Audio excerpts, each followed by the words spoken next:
सत्य, सत्य शब्द का अर्थ है परहितार्थ, वाङ्मनसो यथार्थत्वम सत्यम, अर्थात दूसरे की भलाई के उद्देश्य से वाक्य और मन का जो यथार्थ भाव है उसी का नाम है सत्य।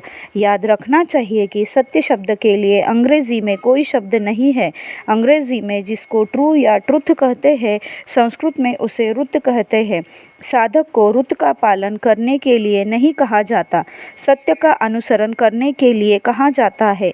सत्य के व्यावहारिक अंश का आधार है अपेक्षिकता, परंतु इसकी ठीक ठीक प्रतिष्ठा होती है उस परम ब्रह्म परमार्थिक सत्य में।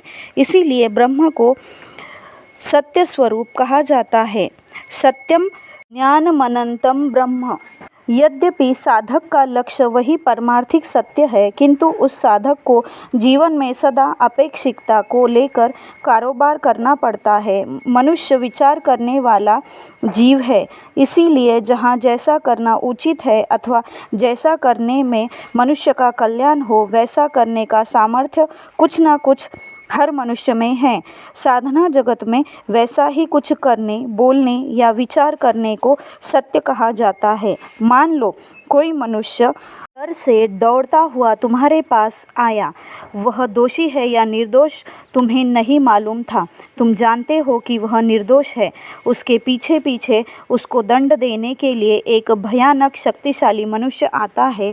अब यदि वह डरा हुआ आदमी तुम्हारे पास घर में छिपे और वह भयानक स्वभाव का मनुष्य तुम्हारे पास आकर पूछे कि अमुक आदमी कहाँ गया है, उस समय तुम क्या करोगे? रुत को मानने से तो यहाँ कहोगे कि देखो उस जगह पर छिपा हुआ है। इसके बाद अगर वह भयानक प्रकृति का मनुष्य उसकी हत्या करे तो क्या तुम भी उस हत्याकांड में जिम्मेदार नहीं ठहरते हो? तुम्हारी भूल से ही संभव है एक निरपराध मनुष्य मारा गया। रुत को मानने से तुम हत्या के अपराधी हुए, किंतु सत्य शब्द का शासकीय अर्थ मानने से यहाँ तुम्हारा कर्तव्य क्या होगा?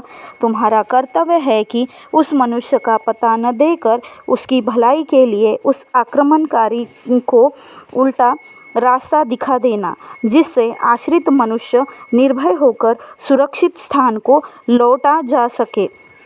मान लो तुम्हारी माँ खाने बैठी है, चिट्ठी आई कि तुम्हारे मातामह की मृत्यु हो गई है। चिट्ठी के विषय में यदि पूछे तो तुम क्या कहोगे? यदि रुत को मानो तो माँ को उनके पिताजी की मृत्यु का भारी धक्का तो लगेगा ही, साथ उनका भोजन भी नष्ट होगा।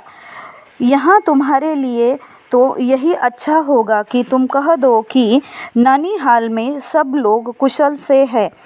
माताजी जब भोजन कर लें तब पहले मातामह की बीमारी की बात सुनाकर उनके मन को शोक की बात सुनने के लिए कुछ हद तक तैयार कर लो।